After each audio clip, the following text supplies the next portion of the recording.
This incident tonight started at about 5:41 p.m. There were reports of shooting on the north side of the Garlic Festival area. Officers were in that area and engaged the suspect in less than a minute. The suspect was shot and killed. It appears as if though they had come into the festival via the creek, which borders a parking area, and they used some sort of a tool to cut through the fence to be able to gain access through the secure fence line, and that's how they got into the festival area itself. We have one suspect we know that is down. We have some witnesses reporting that there may have been a second suspect, but we don't know if that suspect was engaged in any shooting or whether they may have been in some sort of a support role for the person that we have accounted for. We have at least 15 people injured. We have 4 fatalities that we know of, including the suspect. We put out a call for assistance. We had many officers in the park at the time that this occurred, as we do any day during festival, which accounts for the very quick response time. You know, I don't feel comfortable making an assumption, but it appears that way, at least initially, that it was somewhat random as he moved out into the festival area. Whether this incident in Gilroy, California was real or staged doesn't even matter at this point. You know as well as I do that mainstream media is going to use this to exploit the emotions of the unthinking masses, and the way they're going to do it is they're going to use victims like this little 6-year-old boy to get you and I to let go of more and more of our freedoms. This article says a 6-year-old boy is among 3 dead after a mass shooting at a California garlic festival where an unidentified gunman opened fire with, there it is, an assault rifle, telling the crowd he was really angry as he reloaded his weapon before being shot dead by police.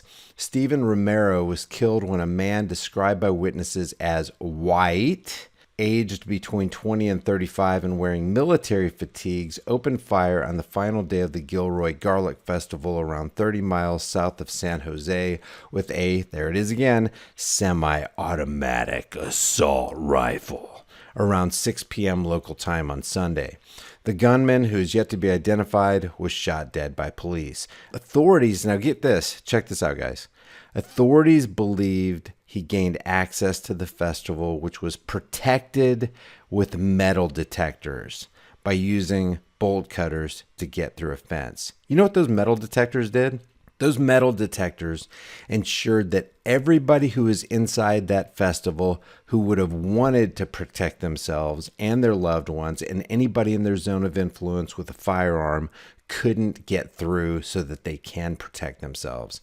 These metal detectors ended up being lethal detectors because the good guys who could have walked in there with guns and protected people from getting shot up by a madman who was going to get in there with a gun anyway, they were barred from getting in there by quote unquote the authorities to keep you safe. And it did the exact opposite. These metal detectors only stop the good people who want to go in there with guns. They don't stop the bad people. Obviously, this guy ended up getting in there with firearms, using those firearms. If this is a true story, if this isn't fictitious, if this isn't made up, then this guy gained access and disregard any law. I'm sure there were probably laws on the fence, no firearms allowed or whatever. He is not going to obey those laws. But guess who's going to obey those laws? The people who end up being victims. This became a huge victim slaughter zone and a criminal empowerment zone. This right here says, according to witnesses, when asked why he wanted to was shooting, definitely a typo there, the gunman answered, because I'm really angry. Who's going to ask the question, why are you shooting while the guy's shooting? This doesn't make any sense. Others have told how he was silent as he marched through the crowds. He didn't say anything, nothing. He did not even look from side to side. He just kept looking forward, says this one person. Gilroy is the garlic capital of the world, and 100,000 people visit the town for it every year. Stephen is the only one of the 3 people killed to be named. Okay, guys, so the bottom line to this is this event is going to be used by mainstream media to further gun legislation, gun regulations, gun control, which we all know is people control, but they won't talk about articles like this. Good guy with gun fatally shoots 7-Eleven robber.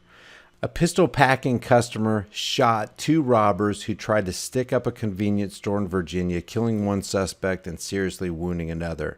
The shooting broke out at a 7-Eleven in Virginia Beach early Thursday when 2 armed males wearing masks walked into the store and demanded money.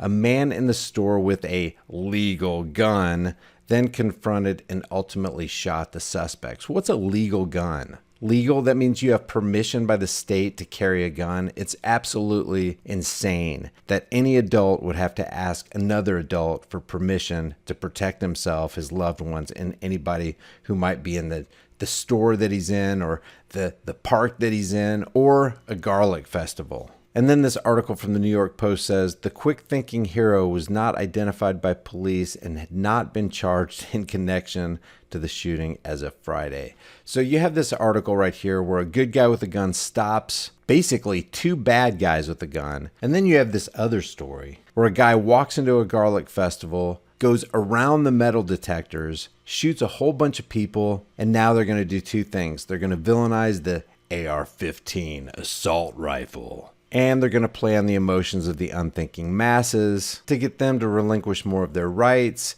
in the name of safety and security. And I just echo what Benjamin Franklin says. Those who want to give up essential liberty for a little temporary security deserve neither liberty nor security. Leave your thoughts about this for the world and the Google Thought Police in the comment section below.